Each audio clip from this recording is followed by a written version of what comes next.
we're going to talk about the DS here, and I only have a few DSs actually. The DS itself, not particularly what some of my favorite hardware. Like the DS I do have a fair bit of nostalgia for, but it's mainly like the DS library on the 3DS hardware. So my first DS, my OG DS, is this one that came bundled with Animal Crossing. So this was the first time that I played Animal Crossing. Like I didn't play it on the GameCube. I don't even know if the Wii was out at this point. I'm pretty sure the Wii was not out at this point. But anyway, came bundled with Animal Crossing. I do remember spending a lot of time, like usually at night right before I went to bed, playing Animal Crossing.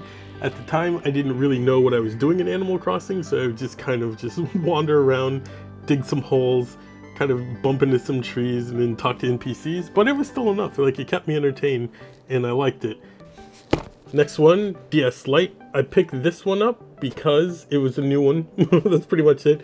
I did like the design of the DS Lite so much better than the just OG DS. I thought the OG DS was very big and clunky and not very great. But the DS Lite was pretty nice. Like a DS Lite you could actually kind of slide into a pocket. Like I love wearing cargo pants. So DS Lite used to like slide right into my pockets really easily. And it would fit into a backpack really easily. This was also the last one that had the Game Boy Advance slot. So I was super sad when the DS dropped the Game Boy Advance slot, because it was always really nice to be able to play all of your handheld games on just a single console. This is the last DS that I had, like my original DS. The next one I'm going to show is one that I went back and bought after I had started collecting games. And then we have the DSi. So the DSi is basically the DS Lite, but with cameras. The only reason that I think the DSi really is relevant or exists is because there are some DS games that can only be played in the DSi. I think there's like 4 or 5 DSi only games. I do remember that the DS Lites and the DSis did come in some kind of unique colors that you didn't really see carried on to the other hardware. And it's like kind of the channel colors that I use here on this channel, like pink and cyan. There were pink and cyan, I want to say DSis for sure, and I think maybe DS Lites. But I wish those colors carried on to some of the other hardware. OG Nintendo 3DS. This is my first 3DS. This one I got in like 2010, 2011, whenever it launched, like somewhere in that window. And I originally got one of these because I couldn't find a Wii. If you don't remember, at the launch of the 3DS, there was the launch lineup, and then for like 2 years, there was this drought of new games on the 3DS. When I first got my 3DS, I did not enjoy it that much because, again, not many games to play on it. And then after those initial couple of years, like the games just kept rolling in and rolling in and rolling in, and then eventually it had like a great library of games. And then obviously there was the DS that had a great library of games as well. So the next 3DS hardware that I got was this 3DS XL for A Link Between Worlds. And this was kind of the turning point for me with the 3DS. Like this is where I started to feel like the 3DS was actually starting to be supported. There was a steady flow of games, and then the first party Nintendo games were actually pretty interesting. I thought this was a really cool bundle. So I did end up buying Link Between Worlds physically because I just like Zelda games, I want to have those physically. But I did like that this bundle for me was kind of a throwback to my OG Game Boy, and just having a new piece of Nintendo handheld hardware with the Zelda game bundled with it. I just wish they would have bundled a physical copy of the game in with this, but they didn't, and so here we are. But this is actually still the 3DS that I use today. Once I opened this one and started using it, I didn't use any other of the 3DSs that I'm going to show. Alright, these next ones that I'm about to show, all of these are just ones that I ended up buying. 1, because I like the IP. 2, I just like the design of them. Or 3, I just wanted to add them to the collection. So, I don't really have nostalgia for any of these, except I just remember kind of the point in time when I ended up getting them. First one up is the Majora's Mask new 3DS XL. This one is just like a really great design. It's The Legend of Zelda, obviously. It was cool to see a classic Legend of Zelda get released on a 3DS. I remember this kind of like blowing up when it happened. Like, people couldn't believe that Majora's Mask was getting a physical release on the 3DS, and then it got a special edition 3DS XL, and I just thought it was really cool. I do like the Link Between Worlds 3DS better because it's not a fingerprint magnet like this one is. It's more of like a matte color that, unless you're like eating chicken or like eating Cheetos, like you're not really gonna see crumbs or like any kind of debris left behind on that 3DS XL, like no fingerprints or anything. But with the Majora's Mask one, like it is definitely a fingerprint magnet.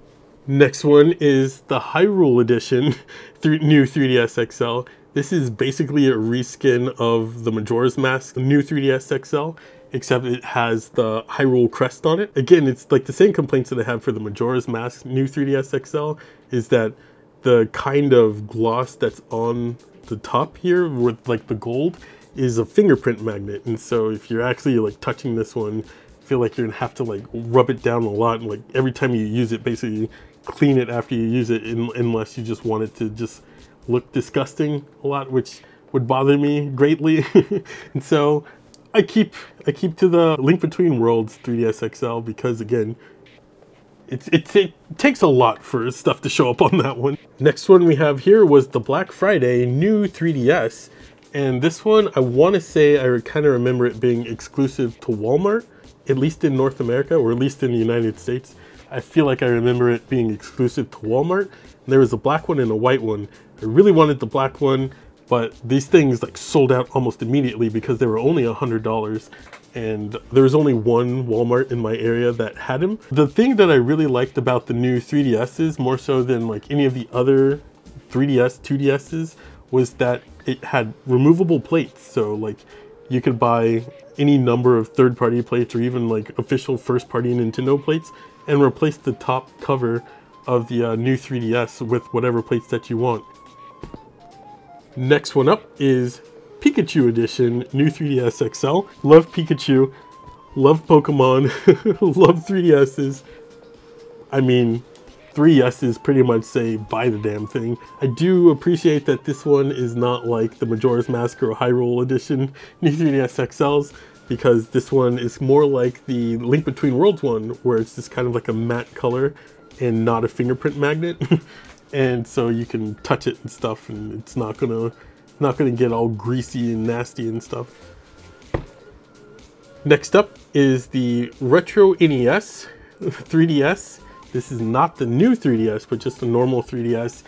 This, I really like the packaging for this one. I don't even know if the front of it, yeah, I was like, I don't even know if the front of it's gonna show it much, but like I love the fact that this is styled after just like the OG NES. However, like I wish they put a lot more effort into the actual design of the console itself. It's pretty much just a sticker of the NES controller with a little bit of the top of a NES slapped onto a 3DS XL, and so it's like, okay, well, yeah, it's definitely a 3DS XL. This is probably, like, after the fact, one of my least favorite 3DS XLs, and if I could go back in time and not buy one, it would probably be this one. But I'm happy that we have it at this point, so is what it is. And my last 3DS is going to be the Fire Emblem Fates new 3DS XL. So this one is, I think, very clearly the most valuable 3DS that I have of all the ones that I've shown as far as like collectability and stuff goes. I think this 3DS XL ended up being pretty scarce. Like, pre-orders went up like once and then that was it. And then they did not go ham on making a lot of these like they did with some of the other 3DS XLs. So it was kind of cool that I was able to get this order in, and then it ended up making its way to me. And yeah, here we go. It stands here now. Here we have one of the OG 2DS's. So I thought the 2DS was a great idea, although I'm not a huge fan of the wedge design. It does feel more ergonomic than, say, holding a 3DS, because it's just kind of like one wedge that kind of fits naturally in your hand. But it is not a great design. This thing plays all 3DS games, just not with the 3D feature, which I thought was pretty cool because I can't even remember the last time I actually used the 3D feature on the 3DS. At launch, I used to turn it on and I thought it was kind of a novel feature. And then, I don't know, maybe 1 or 2 games in, I was just like, I just don't care for it. Just play these games normally. I think that the naming scheme of the 2DS, 3DS, and then the new 3DS, and then eventually the new 2DS was just so horrendous on Nintendo's part. But I think it's pretty much what you could expect from the company that also gave us the Wii and the Wii U. And then we have the Ocarina of Time 2DS. This one is kind of like the Link Between Worlds 3DS in that it came pre-installed with Ocarina of Time. This one is a little bit better than the base 2DS because it's at least painted green. But this is another one where they could have at least put a little bit of effort into the design of this. I know that the 2DS visible surface area isn't really that great because it's just like the top with 2 screens and some buttons, so a lot of it's taken up. But they could have done something to kind of like spice this design up a little bit. The box art is really cool, and 2DSs aren't super expensive, so at the end of the day, it's not a lot to, not much you can say. It's like you get what you pay for, I guess, at some point. And when things are around like the $100 mark or less, as long as it works and plays 3DS games, like that's all that really matters. Yeah, so those are my 2DSs and 3DSs of all shapes and varieties that I have in the collection. Like I said, there's 2 more that I definitely have in a different box, and if I ever pull those out of that box, I'll just talk about those and link those in this video or something. But anyway, I'd love to hear what kind of 2DSs, 3DSs y'all had, if you had any, and which ones you wish you could have gotten at some point, or are there any that you still have on your watch list? There's actually one that I have still on my watch list, and that thing just keeps going up in price, so I'm pretty sure I'll never end up getting it. Anyway, thanks for watching this video, and until the next time, peace!